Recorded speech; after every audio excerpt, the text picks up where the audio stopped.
Άλλο ένα Happy Traveler ξεκινάει και το ταξίδι μας στην Γκόα της Ινδίας συνεχίζεται. Στο πρώτο μέρος εξερευνήσαμε την πολύχρωμη και ιστορική πρωτεύουσα της Γκόα, την Πανατζίν, καθώς επίσης και την περιοχή της διάσημης παραλίας Μπάγκα. Σήμερα θα συνεχίσουμε ξεκινώντας από ένα από τα πιο ιστορικά σημεία όλης της Γκόα. Καλημέρα!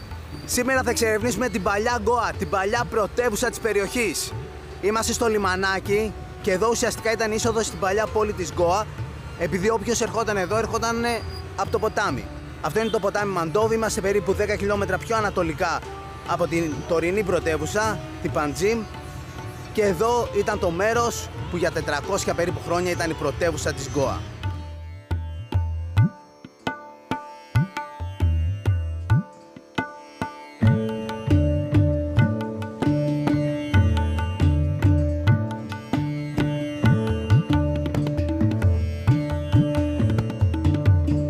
Good morning. Yes, good morning. Hello. So we are in Old Goa. Yes, So people left from here. people left from here, and initially this was a thriving, bustling city with population much more than what you see today.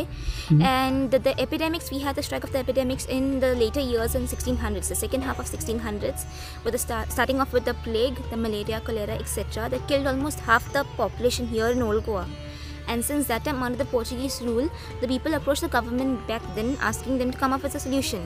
And people were forced to relocate from this place. So that statue is of Vasco da Gama, and not that he was a viceroy over here, but this arch was built in the year 1597-98 by the then viceroy, Don Francisco da Gama. Αυτή είναι η αψίδα Viceroy, είναι η κεντρική πύλη της παλιάς πόλης της Γκόα. Χτίστηκε από τον εγγονό του Βάσκο ντε Γκάμα, ο οποίος έκτισε την αψίδα για να γιορτάσει τα 100 χρόνια της άφιξης του παππού του εδώ στις ακτές της Ινδίας. Ο Βάσκο ντε Γκάμα δεν ήρθε ποτέ εδώ στην Γκόα, ήρθε πιο βόρεια στην Ινδία, αλλά ο εγγονός του ήρθε εδώ και έκτισε αυτή την αψίδα. Η αψίδα χτίστηκε το 1599 και αρχικά ήταν ψηλότερη. Πολλά όμως κτίρια εδώ πέρα στην παλιά πόλη της Γκόα, καθώς και αυτή η αψίδα, καταστράφηκαν από κεραυνούς. Σήμερα εδώ στην παλιά Γκόα βλέπουμε ζούγκλα και σε κάποια σημεία μεγάλες εντυπωσιακές εκκλησίες. Κάποτε όλη αυτή η ζούγκλα ήταν πόλη και σε αυτή την πόλη ζούσαν περίπου 50.000 άτομα. Η πόλη ιδρύθηκε κάπου τον 14ο αιώνα, πριν καν έρθουν εδώ οι Πορτογάλοι, και όταν ήρθαν οι Πορτογάλοι στα τέλη του 15ου αιώνα, τη διατήρησαν ως πρωτεύουσα της περιοχής.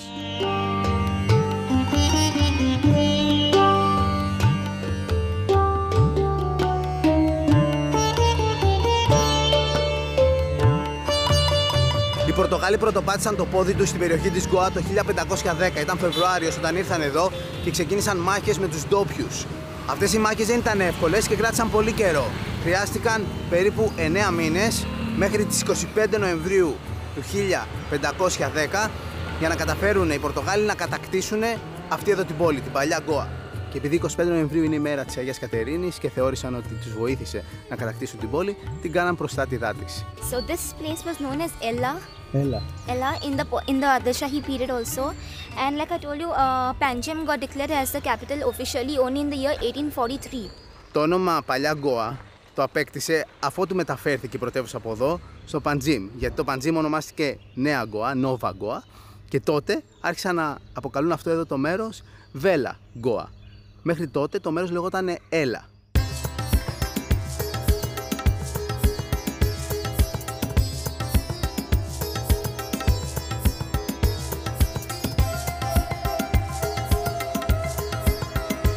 Εδώ σε αυτό εδώ το σημείο βρισκόταν το παλάτι της πόλης που δικούσε την ευρύτερη περιοχή και εδώ ήταν η κεντρική του πύλη.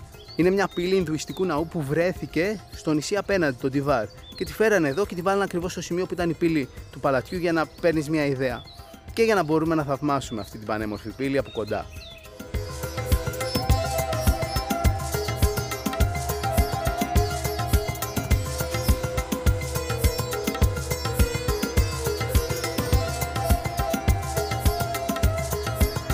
This one is St. Cajetan's Church. It was built in the year 1556 and was complete by 1561, and by a small order of the Theatine monks, that is, the Theatines coming from Italy. Αυτή η εκκλησία χτίστηκε από Ιταλούς και ήταν αντιγραφή του Αγίου Πέτρου του Βατικανού, σε πιο μικρή. Επειδή τη φτιάξαν πολύ γρήγορα, μέσα σε 5 χρόνια, κάνανε ένα μικρό λάθος και τον θόλο δεν τον βάλανε ακριβώς στη μέση, δεν είναι εντελώς συμμετρικός.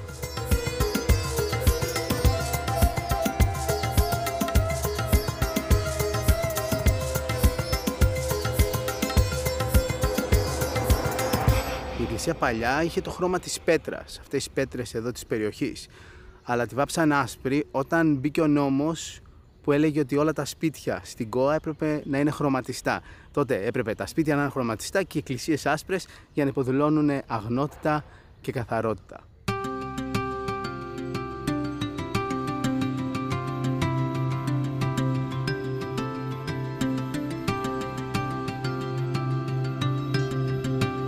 Αυτές είναι οι απαλές καρύδες της Γκόα, το αγαπημένο αναψυκτικό των ντόπιων αλλά και των επισκεπτών. Θα μας ανοίξει η κυρία μία να πιούμε.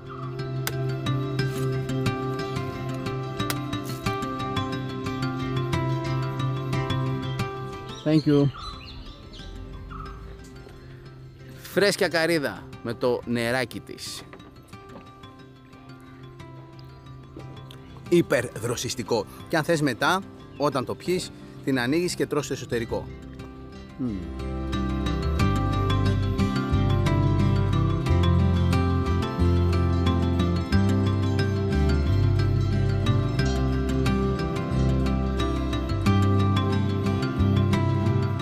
Αυτός είναι ο καθεδρικός ναός της παλιάς Γκόα, αφιερωμένος στην Αγία Εκατερίνη, την προστάτηδα της πόλης. Ο ναός είχε έναν τέτοιο τεράστιο πύργο και από την άλλη μεριά έναν ολόιδιο, συμμετρικό, ο οποίος καταστράφηκε από κεραυνό και έτσι έμεινε μόνο ένας, από αριστερά.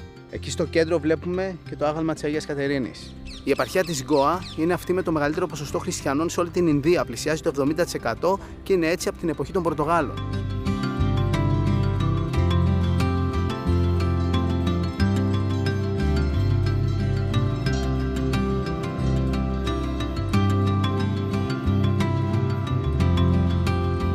Αυτός είναι ο ναός του Αγίου Αλεξάνδρου, είναι η κεντρική εκκλησία στην Καλαγκούτ που μένουμε. Οι περισσότερες, μη πω όλες οι χριστιανικές εκκλησίες εδώ στην Γκόα είναι βαμμένες λευκές για να συμβολίζουν την αγνότητα. Και την ίδια εποχή που βγήκε αυτός ο κανόνας, απαγόρευαν να βάφεις τα σπίτια σου άσπρα. Έπρεπε τα σπίτια σου να τα κάνεις χρωματιστά, κόκκινα, πράσινα, μπλε. Αλλά οι εκκλησίες λευκές. Μόνο οι εκκλησίες λευκές.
Το 2010 χτίστηκε η εκκλησία, ξαναφτιάχτηκε το 1550 και το 1952 έγινε ανακατασκευή.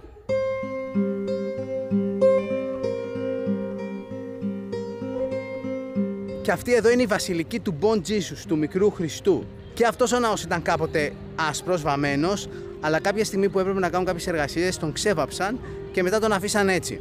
Εμένα προσωπικά μου αρέσει που μπορούμε να δούμε και μια εκκλησία όπως είναι χωρίς την άσπρη μπογιά. Η βασιλική Bon Jesus ολοκληρώθηκε το 1605 και χρειάστηκαν 10 χρόνια για να χτιστεί. Αυτός ο ναός μαζί με το καθεδρικό είναι οι δύο εκκλησίες της παλιάς πόλης της Γκόα που ακόμα λειτουργούν μέχρι σήμερα. Desantia, thank you very much for everything. Yes, thank you, FT, for joining us on Make It Happen Trails. Okay. And see you someday soon again. Bye-bye. Bye.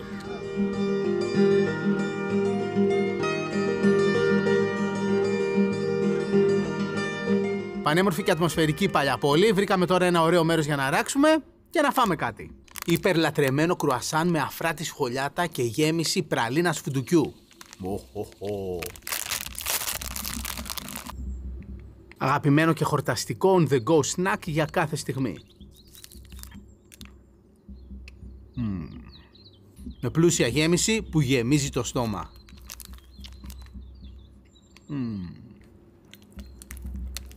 Αλλά αυτό που σε κερδίζει με το παραπάνω είναι η υπερβολικά αφρά τσιφολιάτα.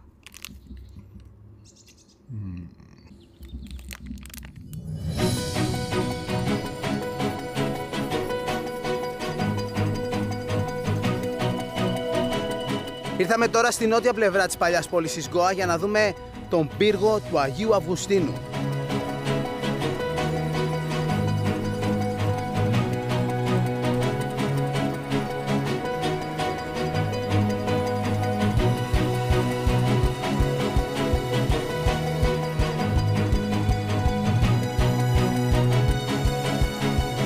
Ο ναός του Αγίου Αυγουστίνου ξεκίνησε να φτιάχνεται το 1597 όταν Αυγουστινιανοί μοναχοί φτάσανε εδώ στην Γκόα.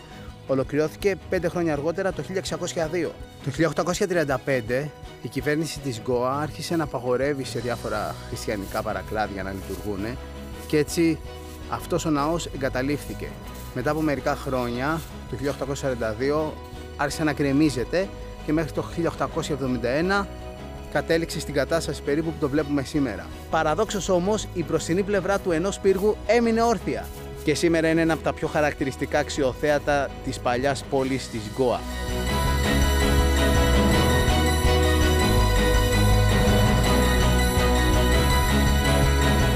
Εδώ σε αυτή την περιοχή, εκτός από τον ναό, υπήρχε και ολόκληρο μοναστηριακό συγκρότημα.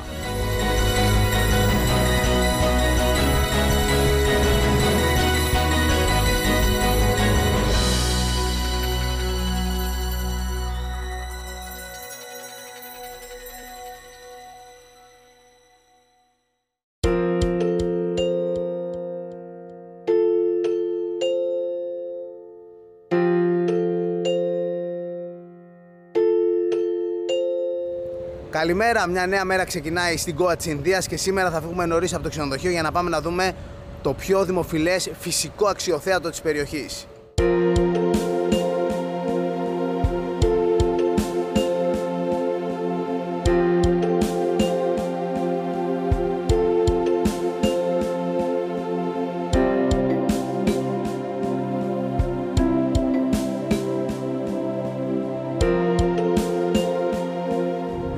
Είναι κάπου 2 ώρες με το αυτοκίνητο και η αλήθεια είναι ότι το φυσικό αξιοθέατο που πάμε να δούμε δεν είναι στην επαρχία της Γκόα, είναι στην γειτονική επαρχία που λέγεται Καρνάτακα.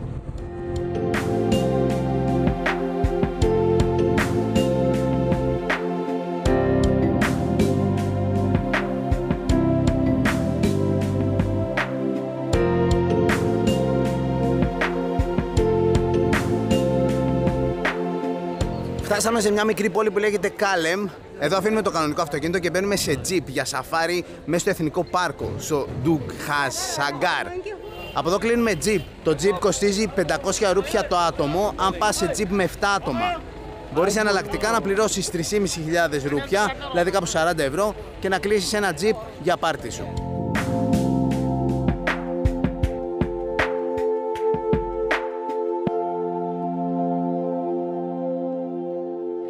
Αυτό θα είναι το όχημά μας για το σαφάρι στους καταρράκτες Ντουγκχασαγκάρ. Good. Ντουγκχασαγκάρ. Θα μπούμε τώρα στο εθνικό πάρκο από την κεντρική πύλη και θα πληρώσουμε άλλα 100 ρούπια το άτομο. Πληρώνεις και κάτι έξτρα αν θέλεις να έχεις μαζί σου κάμερα. Μετά θα χρειαστούμε 45 λεπτά για να φτάσουμε μέχρι τους καταρράκτες. Θα κάτσουμε εκεί 1,5-2 ώρες και μετά θα επιστρέψουμε πίσω εδώ.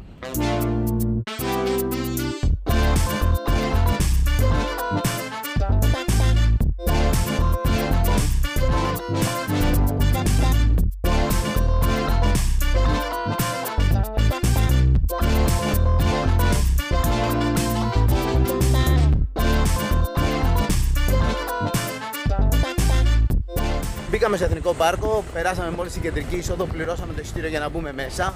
Εν τω μεταξύ καταγράψανε πόσα πλαστικά μπουκάλια έχουμε μαζί μας και πρέπει στην έξοδο να τα ξαναδείξουμε. Για να είναι απόδειξη ότι δεν πετάξαμε σκουπίδια εδώ πέρα μέσα στο εθνικό πάρκο. Περίπου το 1 τρίτο της συνολικής έκτασης της Γκόα καλύπτεται από δάσος. Στις ακτές όμως δεν μπορείς να το δεις αυτό. Για να καταλάβεις πόσο πλούσια είναι η βλάση σε αυτή την περιοχή της Ινδίας, πρέπει να έρθεις στην ενδοχώρα.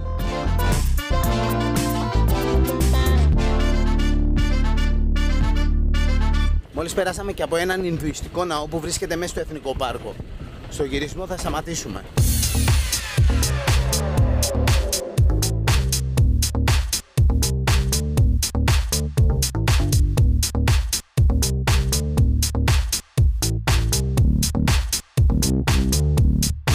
Σε αυτή την περιοχή της Ινδίας, στην Γκόα, ζουν πάνω από 400 διαφορετικά είδη πουλιών. Γενικά λοιπόν η Γκόα φημίζεται για την πλούσια χλωρίδα και πανίδα της.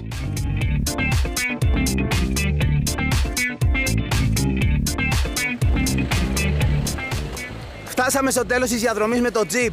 Από εδώ συνεχίζουμε με τα πόδια για να φτάσουμε στη βάση του καταράκτη. Το συνολικό ύψος του καταράκτη είναι 310 μέτρα. Είναι ένας από τους μεγαλύτερους καταράκτες σε όλη την Ινδία. Αυτή την εποχή που έχουμε έρθει δεν έχει πάρα πολύ νερό. Το πιο πολύ νερό το έχει το δικό μας καλοκαίρι, την εποχή των μουσώνων και λίγο μετά. Παρότι στην Ινδία αυτή την εποχή δεν έχει πολλούς ξένους τουρίστες, εδώ στους καταράκτες έχει αρκετό κόσμο, επειδή το μέρος είναι ιδιαίτερα δημοφιλές και στον εσωτερικό τουρισμό. Δηλαδή, οι Ινδοί που έρχονται στην Γκόα για διακοπές έρχονται επίσκεψη και εδώ. Από το πάρκινγκ και το σημείο που βρίσκεται το παρατηρητήριο ξεκινάει αυτό το μονοπάτι που πηγαίνει στο σημείο που μπορούμε να βουτήξουμε κιόλας. Είναι 5 με 10 λεπτά περπάτημα.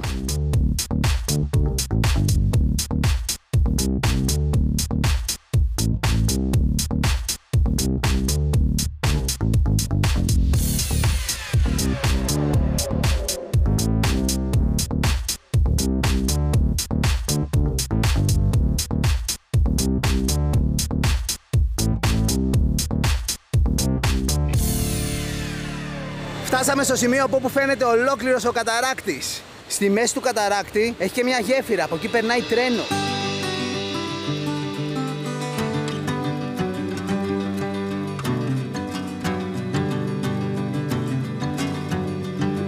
Εδώ κάτω από τη γέφυρα είναι το τέλος του καταράκτη, το τελευταίο του κομμάτι. Ενώ ξεκινάει πάνω εκεί από τη βουνοκορφή, τεράστιος είναι. 310 μέτρα συνολικό ύψος. Αυτός ο καταράκτης είναι ο δεύτερος ψηλότερος σε όλη την Ινδία και το συνολικό του μήκος είναι κοντά στα 603 μέτρα. Είναι πολυεπίπεδος και περιτριγυρίζεται από ζούγκλα.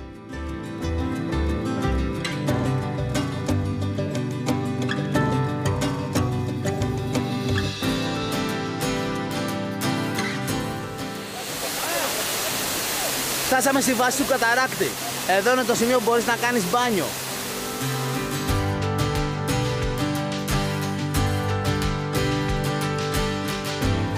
Το νερό πρέπει να είναι ψιλοκρύο, αλλά δεν πτωούμαστε. Θα δοκιμάσουμε να βουτήξουμε, να ζήσουμε και αυτή την εμπειρία με το Happy Traveler. Πάμε για βουτιά. Το νερό είναι δροσερό, αλλά όχι παγωμένο. Έχουμε κάνει μπάνιο και σε πιο κρύο νερό σε καταράκτες.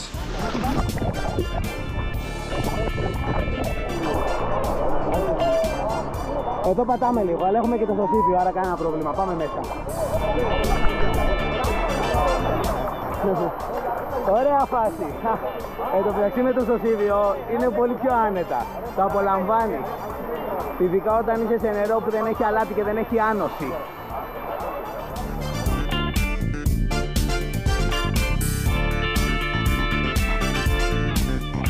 Πάμε να κάνουμε και ένα ντουζάκι.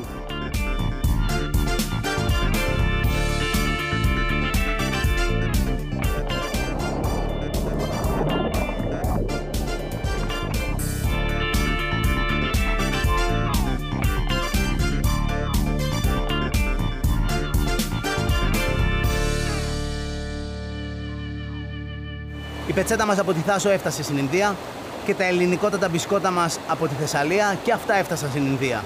Και τι πιο τέλειο να τα απολαμβάνεις σε ένα υπέρτατο φυσικό περιβάλλον όπως αυτό. Αυτά εδώ είναι μαλακά μπισκότα βρώμης γεμιστά με κρέμα ρούμπι σοκολάτα. Τέλεια!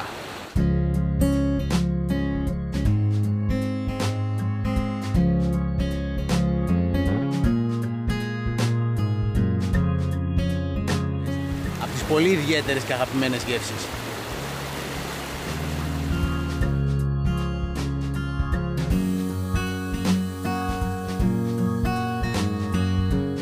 Και κάπου εδώ ήρθε η ώρα να αποχαιρετήσουμε τους καταράκτες και να επιστρέψουμε πίσω στο τζιπ. Φύγαμε! Λέγεται ότι η Γκόα είναι μία από τις αρχαιότερες περιοχές όλης της Ινδίας. Υπάρχουν για παράδειγμα κάποιοι βράχοι στην Γκόα που θεωρούνται οι παλαιότεροι σε όλη την Ινδία, με ηλικία που αγγίζει περίπου τα 3,5 εκατομμύρια χρόνια. Επιστρέψαμε πίσω στο πάρκινγκ και επειδή έχει αρχίσει να μεσημεριάζει, κοιτάξτε πόσα πολλά οχήματα, πόσα πολλά τζιπ έχει.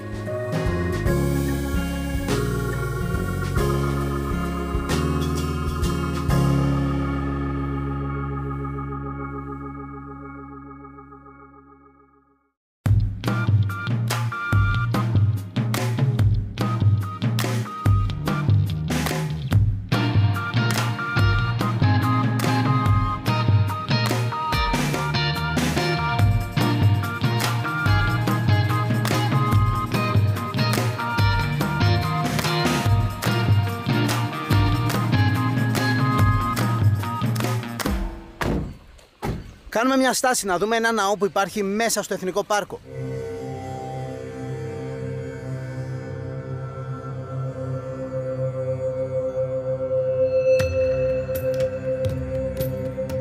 Αυτός είναι Ινδουιστικός ναός και έχει το ίδιο όνομα με το ποτάμι και τον καταράκτη, του Σαγκάρ Temple. Και εδώ πέρα, εκτός από το ναό, υπάρχει ένα τύπου μικρό χωριό. Υπάρχουν κάποιοι άνθρωποι που μένουν μόνιμα εδώ.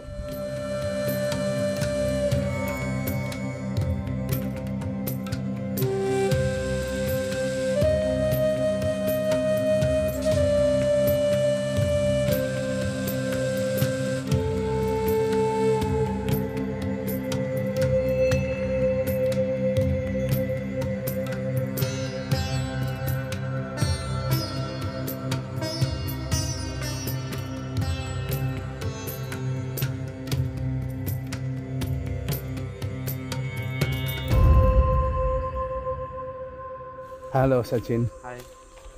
Ήρθαμε να δούμε από πολύ κοντά πώς παράγονται τα Ινδικά μπαχαρικά. This is the first spice, black pepper. Black pepper are normally 4 types: black, red, white and green. Αυτά είναι πιπέρια, κοιτάξτε εδώ, αναρχητικό φυτό. Οι καρποί του πιπεριού είναι πράσινοι, μετά γίνονται κόκκινοι και όταν τους κόκκινους ή τους πράσινους τους μαζέψεις και τους αποξηράνεις για 15 μέρες γίνονται μαύροι. Τους πράσινους τους κάνουν πίκλες και τους κόκκινους τους χρησιμοποιούν πάλι για συγκεκριμένες συνταγές.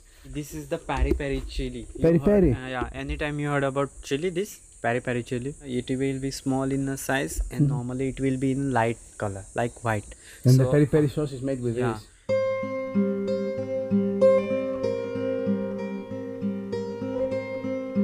Αυτό είναι φιλοκάρι, μυρίζει κάπως περίεργα. Το χρησιμοποιούν εδώ πέρα κυρίως στις συνταγές dal. Nutmeg and mace. This is the only one plant in a spice. We get 2 spices in a single plant. Μοσχοκάριδο. Αυτό είναι μπαχαρικό γαρίφαλο. Τα γνωστά μας γαρίφαλα που μοσχομυρίζουν βγαίνουν από αυτό το δέντρο. Εκτός από τη μαγειρική το χρησιμοποιούν πολύ και για την αντιμετώπιση οδοντικών προβλημάτων. What is this? Asafoetida. Αυτό το φυτό είναι μαύρο κάρδαμο. Υπάρχει και πράσινο κάρδαμο.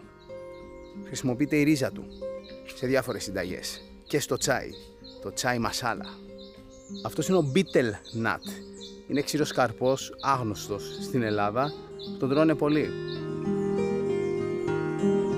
Κανέλα! Αυτό είναι κανελόδεντρο.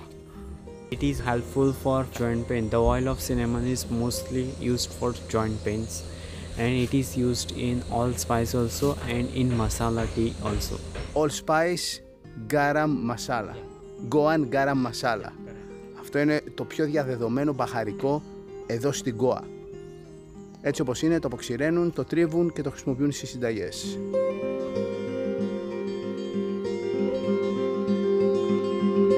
Και εδώ έχουν μαγαζάκι που μπορείς να πάρεις μπαχαρικά. Λοιπόν, να πάρουμε ένα μείγμα εδώ μπαχαρικό, ένα γκάρα μασάλα με 5 διαφορετικά μπαχαρικά μέσα. Και εδώ θα πάρουμε και ένα που είναι έτοιμη σάλτσα και το βάζεις κατευθείαν, ας πούμε, σε κοτόπουλο ή σε ψάρι κλπ. Και έχεις φαγητό. Τέλεια. Έχει και φαγητό εδώ. Ευκαιρία να φάμε κάτι ινδικό με πολλά μπαχαρικά.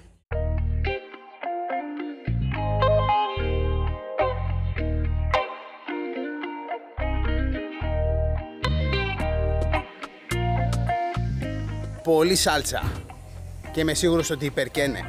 Πάμε να δοκιμάσουμε.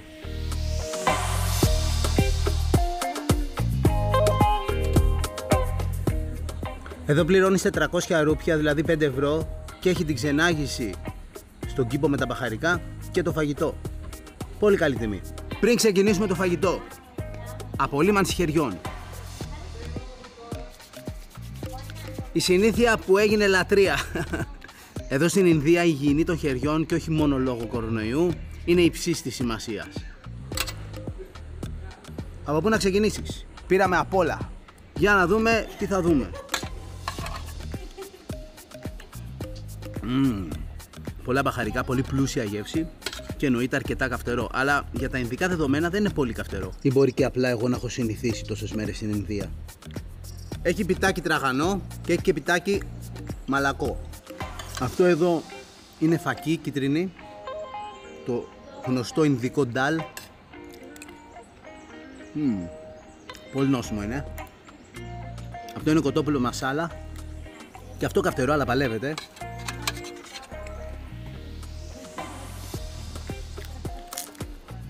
Έχουμε και σαλατούλα λάχανο, μαγειρεμένο, πάντα καλύτερη επιλογή για λόγους υγιεινής. Και αυτό έχει μπαχαρικά αλλά δεν είναι καυτερό. Και αυτό πρέπει να είναι το πολύ καυτερό, η πίκλα. Πίκλ. Αυτό έχει τσίλι. Και πολύ έντονη γεύση, έχει πολύ ξύδι, πολύ αλάτι. Ωραίο είναι. Και τελικά δεν καίει τόσο πολύ όσο νόμιζα.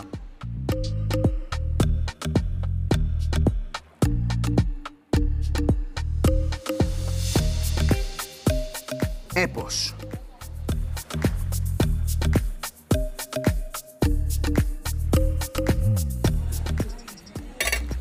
Τέλεια.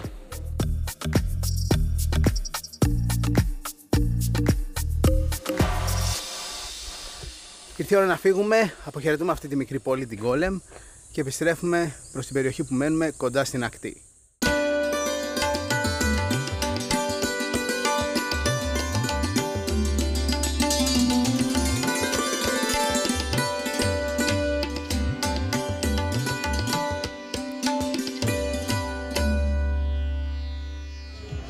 Μπήκαμε στη βάρκα, θα πάμε κρουαζιέρα. Μίνι βόλτα για μία ώρα στο ποτάμι, στο Μαντόβι. Κοιτάξτε τι γίνεται, χαμός, πάρα πολύ κόσμο έχει και είναι σαν συναυλία.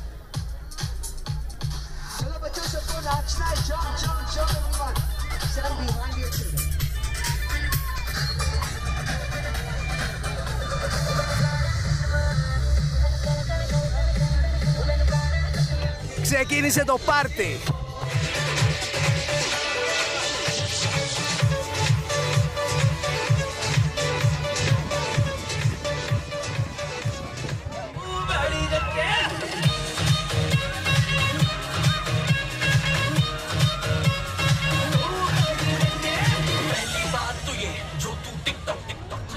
Πολύ ωραία εμπειρία. Πάμε να φάμε τώρα. Βέβαια πάμε να φάμε. Goan Cuisine. Η Goa έχει τη δική της κουζίνα. Έχει σαν βάση την Ινδική κουζίνα, αλλά έχει πολλές επιρροές. Μαντέψτε από πού? Από πορτογαλική κουζίνα. Οι βασικές πρώτες ύλες είναι κοτόπουλο, ψάρι και γαρίδες καλαμάρι και αυτά τα μαγειρεύουν με συνήθως 3 τρόπους. Είναι η συνταγή ξακούτι, η συνταγή βινταλού και η συνταγή μπαλτσάο. Εμείς θα πάρουμε το κοτόπουλο ξακούτι, το ψάρι μπαλτσάο και τις γαρίδες βινταλού. Το ξακούτι που πήραμε με κοτόπουλο είναι μία κάρι, δηλαδή ένα σαλτσερό φαγητό που είναι πολύ ξακουστό εδώ στην Goa. Έχει πολλά πολύπλοκα μπαχαρικά, πολύ σύνθετη γεύση, είναι αρκετά έως πολύ καυτερό και θεωρείται η κορυφαία συνταγή της Goa. Το μπαλτσάο ή μπαλιτσόου που το πήραμε με ψάρι και επίσης συνηθίζεται με θαλασσινά, δηλαδή μπορείς να το φας με γαρίδες ή με καλαμάρι. Είναι ένα πολύ παραδοσιακό θαλασσινό φαγητό εδώ στην Goa, πάλι με μια πλούσια σάλτσα που είναι ιδιαίτερα καυτερό και ξινό. Έχει πολύ ξύδι μέσα, είναι ξινό και καυτερό. Ωραίος συνδυασμός. Το βινταλού που το πήραμε με γαρίδες είναι επίσης ένα γκοάτικο παραδοσιακό φαγητό, σαλτσερό, δηλαδή είναι μια κάρι, το οποίο έχει τις ρίζες του στην Πορτογαλία, αλλά συναντάται πάρα πολύ γενικά σε βρετανοινδική κουζίνα. Θεωρείται ένα από τα πιο νόστιμα παραδοσιακά φαγητά της Goa και επίσης ένα από τα πιο καυτερά.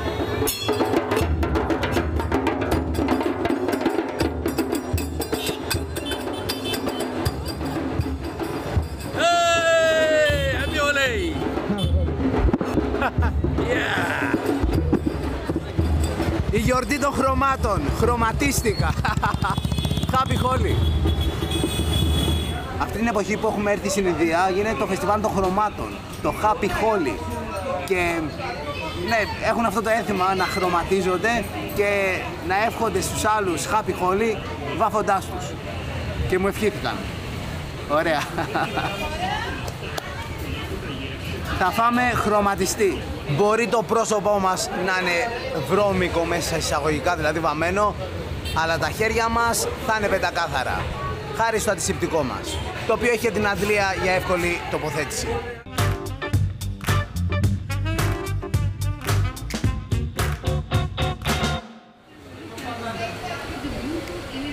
Η σάλτσα του κοτόπουλου, το ξακούτι, είναι πεντανόστιμο. Καίει αρκετά, όσο δηλαδή χρειάζεται για να με προετοιμάσει για το επόμενο πιάτο, γιατί μου είπε ο σερβιτόρος ότι καίει πολύ. Αν κοκκινήσω από το κάψιμο δεν θα το καταλάβετε με τα χρώματα που έχω. Ωραίο είναι. Δεν είναι καθόλου κακό, πολύ ωραίο. Και δεν είναι τόσο καυτερό τελικά. Ειδικά με το ριζάκι, δηλαδή αν φάσει σάλτσα με ριζάκι. Ωραία η γκοάτικη κουζίνα. Και πάμε να φάμε τώρα αυτό που με προειδοποίησε. Μου λέει αυτό πρόσεχε, είναι πολύ καυτερό.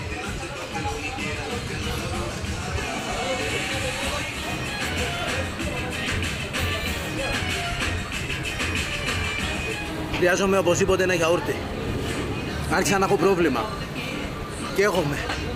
Πάρα πολύ. Δακρύζουν τα μάτια μου. Thank you. Ήρθε η πυροσβεστική, νάτι. Γιαουρτάκι ινδικό. Ό,τι πρέπει για να σβήσει κάψα από τα καυτερά.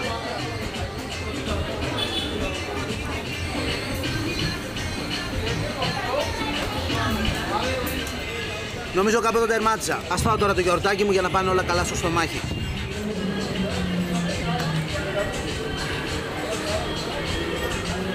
Ωραίο ήτανε. Τέλειο γεύμα. Αγαπάω γκοάτικη κουζίνα.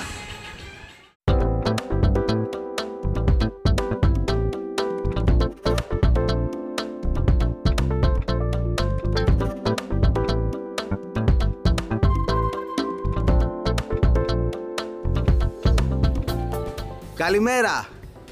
Καλημέρα Γκόα!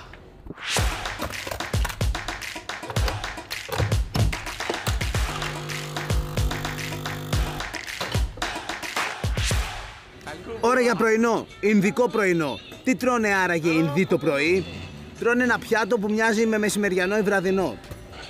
Ρύζι αρωματικό. Αυτά εδώ είναι πιτάκια παράθα, τα οποία έχουν μέσα και λαχανικά και μπαχαρικά.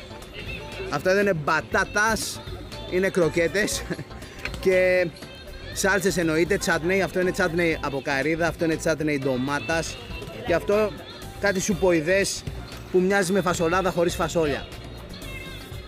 Και ενώ οι Ινδοί κλασικά ξεκινάνε τη μέρα τους με τσάι, δηλαδή μαύρο τσάι με γάλα και μπαχαρικά, για μας αυτό το αυθεντικό ινδικό πρωινό θα το συνοδέψει ένας αυθεντικός ιταλικός καφές. Ο αγαπημένος μας καφές. Γεια μας.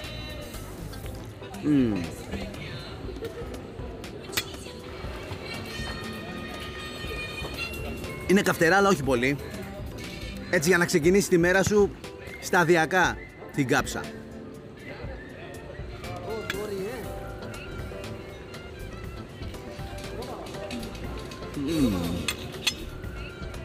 Και τώρα θα σας πω έναν από τους αγαπημένους μου τρόπους για να απολαμβάνω την καφεδάρα μας. Βάζω μία δόση εσπρέσο στην κούπα, συμπληρώνω με γάλα και λίγο ζάχαρη. Και έτσι τον κάνω αυτό που λέμε white coffee. Καφέ ολέ. Τέλειος καφές ολέ.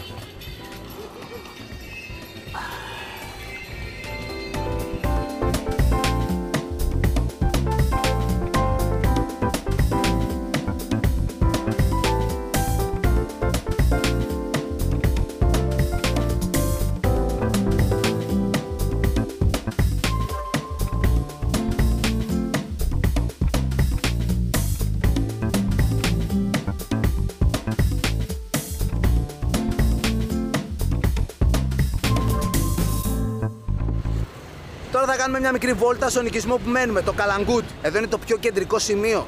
Αυτός είναι ο δρόμος που πάει παράλληλα με την ακτή και από εκείνη τη μεριά πηγαίνει προς το Κοντολίμ και συνέχεια για την πρωτεύουσα, και από την άλλη μεριά πάει προς την παραλία Μπάγκα, προς τα βόρεια. Ο τρίτος δρόμος που ξεκινάει από εδώ όλο ευθεία πηγαίνει στην παραλία, στον Ινδικό ωκεανό και συγκεκριμένα στην ακτή της Καλαγκούτ. Εδώ στο κέντρο υπάρχει ένα γλυπτό με τίτλο «Ο Ψαράς», το οποίο είναι από το μουσείο της Γκόα. Θα πάμε εκεί αργότερα.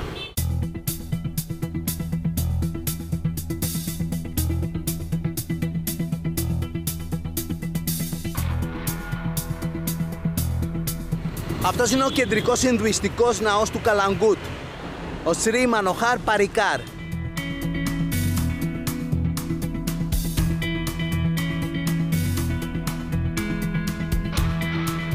Αυτή είναι η ψαραγορά του Καλαγκούτ, αλλά επειδή τώρα είναι περασμένη ώρα, αργά μεσημέρι, δεν έχει πολύ κόσμο, ούτε πολλά ψάρια.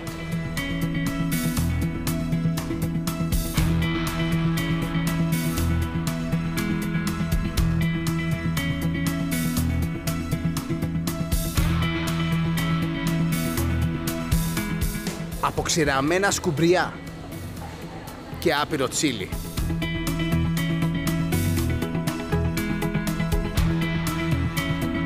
Κοιτάξτε κάτι τεράστιες μπάμιες και μικρές λευκές μελιτζάνες σαν της Σαντορίνης. Βρήκαμε μαγαζί που έχει μοσχάρι, είναι κλειστό βέβαια, αλλά μαγαζί που πουλάει μοσχάρι στην Ινδία. Δεν είχαμε βρει άλλο.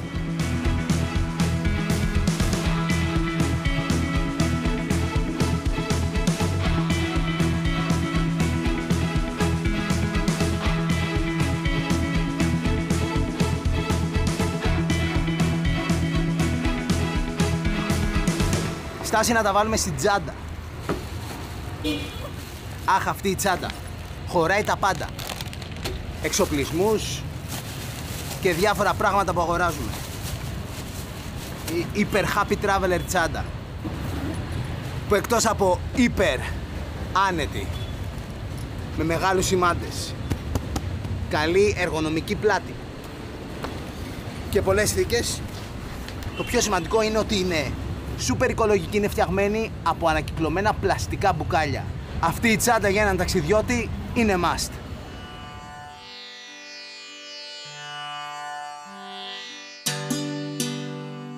Αυτό είναι ένα από τα πιο κλασικά μαγαζιά που βλέπεις εδώ στην Γκόα και γενικότερα στην Ινδία. Είναι φιστικάδικα.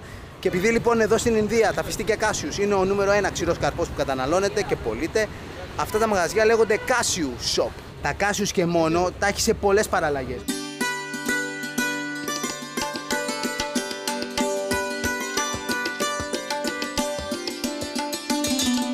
Bye bye. Bye. Ορίστε, πήραμε και φιστίκια Κάσιους ντόπια εδώ από την Γκόα.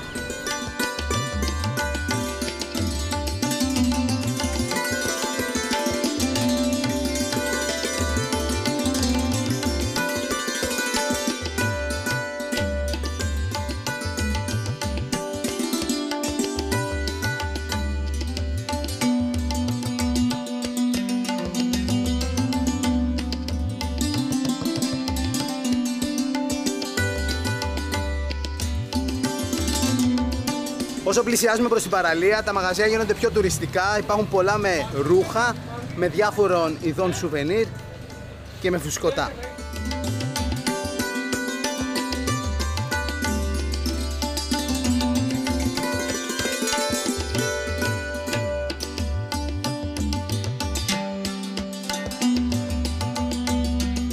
Και να που φτάσαμε κάτω στην παραλία. Βγήκαμε στον Ινδικό ωκεανό, στην παραλία της Καλαγκούτ.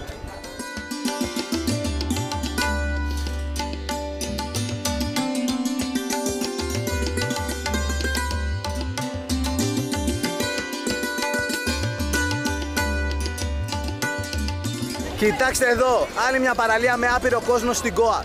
Εδώ είναι η παραλία Καλαγκούτ. Πιο πάνω είναι η παραλία Μπάγκα, στην ίδια ακτή, και πιο κάτω η παραλία Κοντολίμ, όλα στην ίδια ακτή.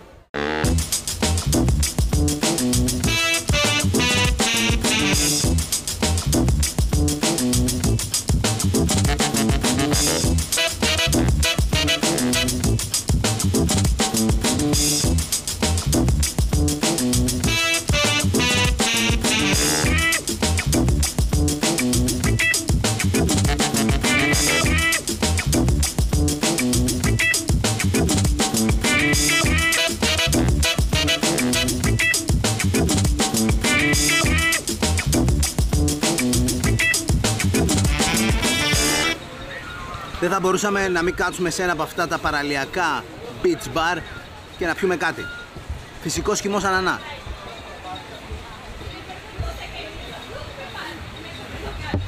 Με την ευκαιρία δεν τσιμπάμε και κάτι? Πήραμε ένα από τα πιο κλασικά ινδικά σνακ. Πακόντα. Βασικά εδώ στην Ινδία όταν λέμε πακόντα εννοούμε κάποιο υλικό βουτυγμένο σε κουρκούτι και μετά τηγανισμένο. Πακόντα κρεμμυδιού. Πάρα πολύ νόστιμο, καίει ελαφρώς όσο χρειάζεται. Αν θες να καίει κι άλλο, πάντα σου φέρνουν καυτερή σάλτσα.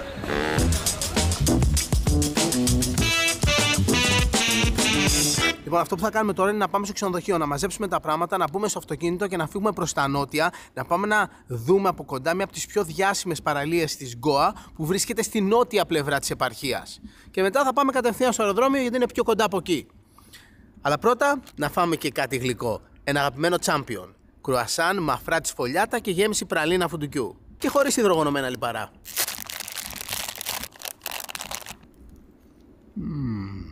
Αφράτο από τη μία, γεμίζει το στόμα από την άλλη, ο τέλειος συνδυασμός.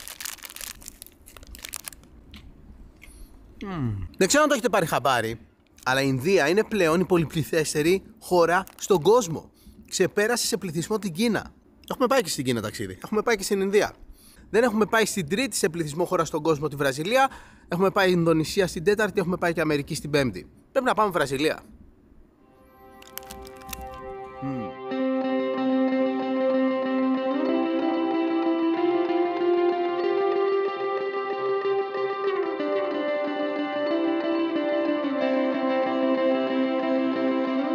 Ήρθαμε σε ένα μικρό γραφικό χωριό που λέγεται Σαλιγκάο, στην ενδοχώρα της Βόρειας Γκόα, αρκετά κοντά στο μέρος που μένουμε, κάνα τέταρτο από την παραλία Μπάγκα, και εδώ υπάρχει μια από τις πιο όμορφες εκκλησίες όλης της περιοχής. Η εκκλησία Μαέ Ντεντέους.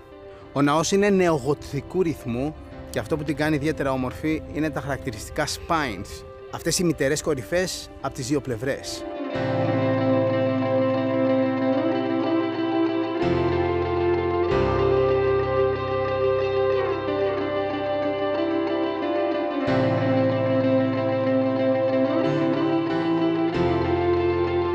Το ταξίδι μας στην Γκόα της Ινδίας δεν θα μπορούσε να μην περιλαμβάνει και μία επίσκεψη στη νότια πλευρά της επαρχίας που είναι η λιγότερο δημοφιλής και λένε ότι έχει τις καλύτερες παραλίες. Είναι πιο ήρεμα, έχει λιγότερη πολυκοσμία και έχει κάποια πράγματα που οπωσδήποτε πρέπει να έρθεις να δεις.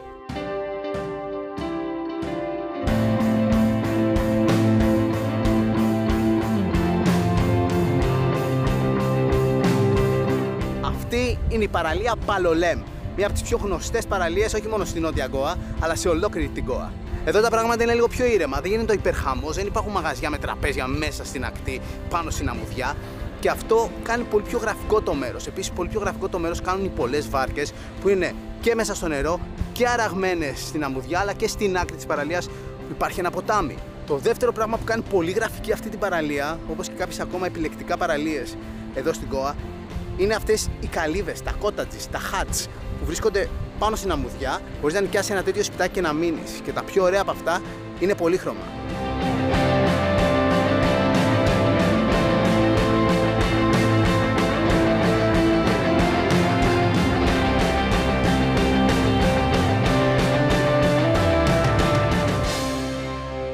Τι λες, αυτή η παραλία καλύτερη από τις άλλες στα βόρεια?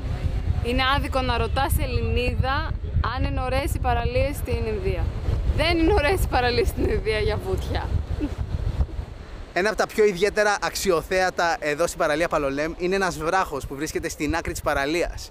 Έχει ένα περίεργο σχήμα, τριγωνικό κάπως, και το έχουν βάψει σαν να είναι καρχαρίας. Βασικά είναι ολόιδιο με καρχαρία. Είναι πολύ ωραίο. Είναι ο καρχαρίας της παραλίας Παλολέμ. Πάλι καλά που δεν είναι αληθινός.